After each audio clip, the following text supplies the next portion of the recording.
You know that gut-wrenching feeling when your whole world collapses?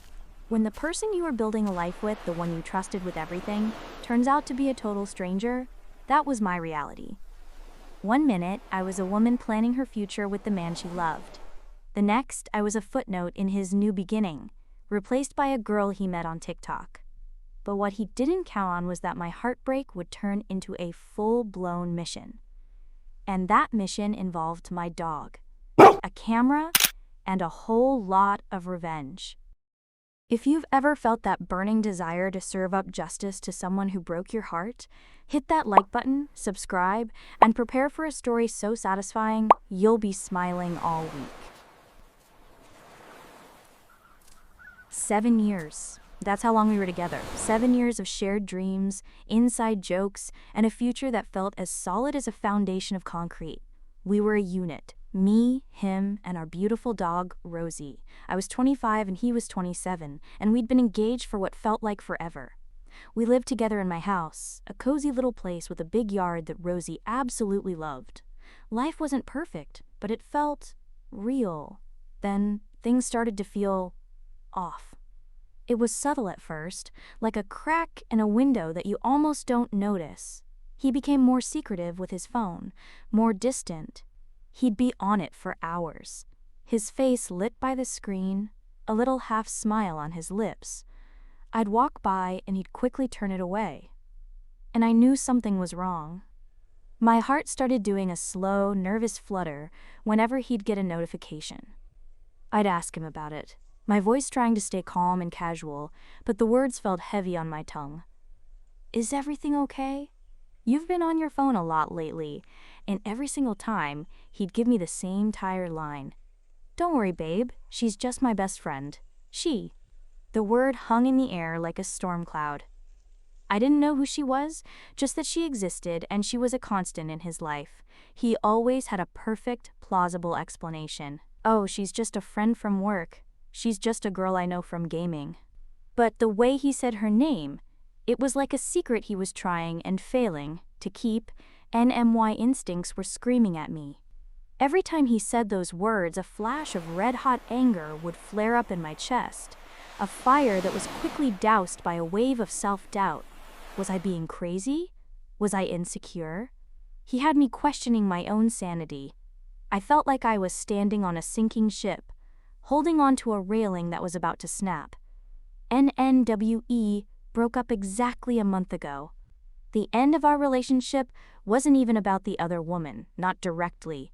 It was over a string of unrelated issues. Or so he said. But the moment the words "it's over" left his lips, I felt this strange sense of clarity, a moment where all the puzzle pieces snapped into place. I realized that the unrelated issues were just a smokescreen. He had already checked out of our relationship months ago. He was just waiting for the right moment to make it official. And the moment it was official, he wasted no time. Hours later, he was all over social media, posting, gushing, professing his undying love for his new girlfriend. The same best friend I had been asking about for months. The same person he had sworn was just a friend.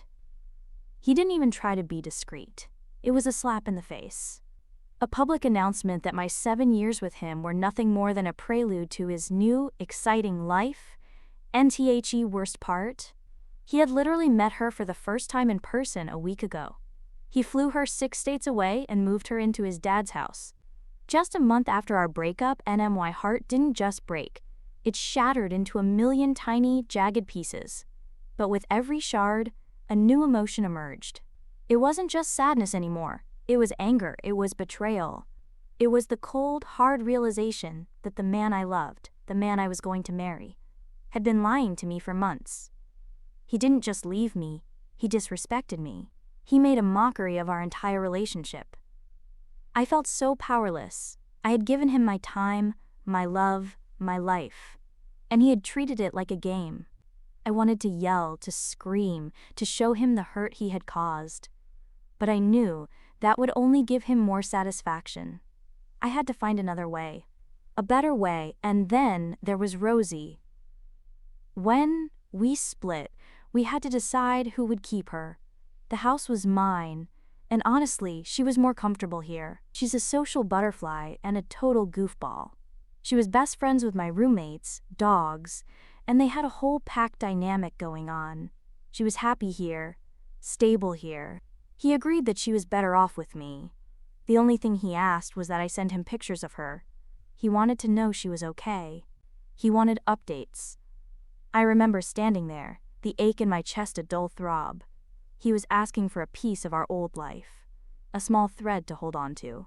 He probably thought it was a sweet, nostalgic request, and NMY lips curled into a slow, almost imperceptible smile. Sure, I said, my voice as calm as a summer lake. I'll email you some photos every few months. And NHE smiled back, thinking it was a kind gesture. He had no idea what I was really thinking. He had no idea that I was just a moment away from unleashing the most beautifully petty revenge he could ever imagine.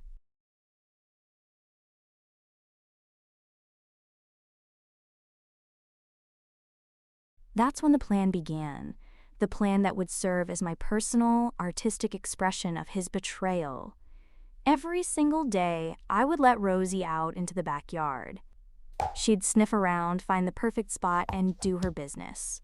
And every single day, I was ready. My phone in hand, camera poised, I got all different angles. A shot from above, a shot from the side, a shot from below.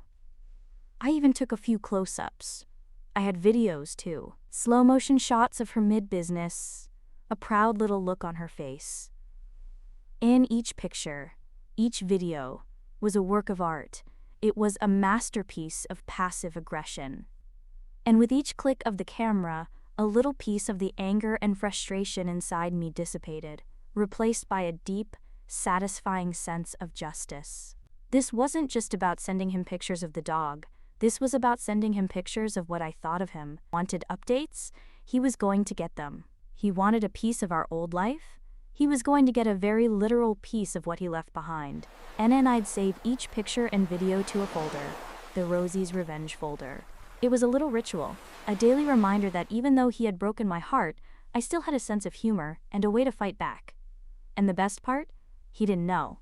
Not yet. He was probably sitting in his dad's house with his new girlfriend, happily living his new life, completely oblivious to the digital turd storm that was brewing in my drafts folder. And in a few months, his inbox would be filled with our shitting dog, a digital gallery of a very specific form of waste, a beautiful, grotesque, and perfectly tailored reminder of his actions. It was the most poetic and hilarious revenge I could have ever dreamed of. And you know what? He's told me everything I needed to know with his actions, which are far more trustworthy than his words. But I'm happier and feel more fulfilled now than I have in years. I'm reconnecting with old friends, spending time with loved ones, trying new things and meeting new people. The truth is, the best revenge I could ever have is being better off without him.